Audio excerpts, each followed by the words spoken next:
ይህ የሆሊውድ የድርጊት ፊልም አይደለም። ይልቁንም ባለፉት 48 ሰዓታት በኢራን ተራሮች ውስጥ የተፈጸመ እውነተኛና ልብ አንጠልጣይ ክስተት ነው። አሜሪካና እስራኤል በኢራን ላይ የከፈቱት ጦርነት 37ኛ ቀኑን በያዘበት በዚህ ወቅት ከ2003ቱ የኢራቅ ወረራ ወዲህ የአሜሪካን የጦር አውሮፕላን ሲመታ ይህ የመጀመሪያው ነበር። ኢራን ይህንን አሜሪካዊ ወታደር በህይወት ለመማረክ ያልቆፈረችው ድንጋይ አልነበረም። አሜሪካውን አሳልፎ ለሰጠ $60,000 ከፍተኛ የገንዘብ ሽልማት አዘጋጀች። በመንግስት ቴሌቪዥን አውሮፕላኑ የወደቀበትን ምስል ደጋግማ በማሳየት ህዝቡ አብራሪውን አድኖ እንዲይዝ አወጀች። ይህ ብቻ አይደለም።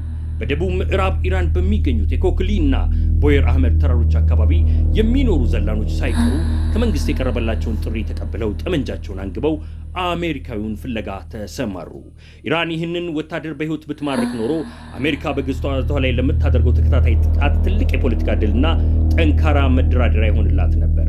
በሌላ በኩል ደግሞ ለአሜሪካና ለፕሬዝዳንት ዶናልድ ትራምፕ እጅግ አሳፋሪ ውድቀት ይሆን ነበር። አሜሪካ የራሷን ወታደር ከጠላት እጅ ለማውጣት ያደረገችው ጥረት እጅግ አስገራሚ ነበር። ፕሬዝዳንት ትራምፕ እሁድ ማለዳ ላይ ባወጡት መግለጫ ይህ ወታደር በአሜሪካ ታሪክ እጅግ ደፋርና አስገራሚ በሆነ የፈልጎ ማዳን ዘመቻ መዳኑን አብስረዋል። ፕሬዝዳንቱ ዘመቻውን ሲገልጹ ይህ ጀግና ወታደር በጠላት ክልል ውስጥ በአደገኛ ተራሮች ላይ በጠላቶቻችን ሲታደን ነበር። ሰዓት በገፋ ቁጥር ጠላቶች እየተጠጉት ነበር። ነገር ግን አሉ ዶናልድ ትራምፕ፣ ነገር ግን እኛ ለ24 ሰዓታት ክትትል እናደርግለት ስለነበር መቼም ቢሆን ብቻውን አልነበረም ብለዋል። ዘመቻው ግን በቀላሉ የተጠናቀቀ አልነበረም።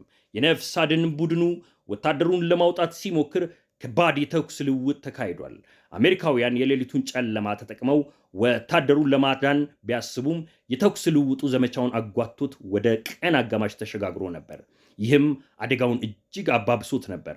አሜሪካ የኢራንን ፍለጋ ለማደናቀፍ ብላ ወታደሩን ቀድመን አግኝተነዋል የሚል የሐሰት መረጃ ወይም ደግሞ ዲስኢንፎርሜሽን በማሰራጨት ስል ጭምር ተጠቅማለች።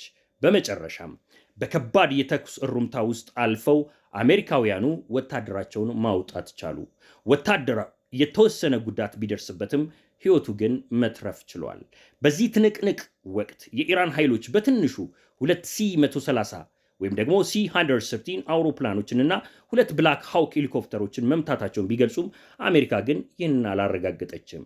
ይህ የ48 ሰዓታት ድራማዊ ክስተት የተከናወነው ጦርነቱ ከጀመረበት እና የኢራን መሪ አያቶላ አሊ ኻሜኒ ከተገደሉበት ከየካቲት ወር መጨረሻ ጀምሮ ከ2000 በላይ ሰዎች ሞተው ከ26500 በላይ ደግሞ በቆሰሉበት እጅግ ውጥረት መነገሰበት ወቅት ነው።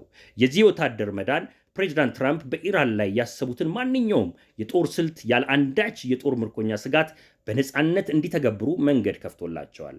አሜሪካውያኑ ወታደር በሕይወት ቢማረክ ኖሮ ጦርነቱ ሌላ መልክ ሊይዝ ይችል እንደነበር የፖለቲካ ተንታኞች ይገልጻሉ።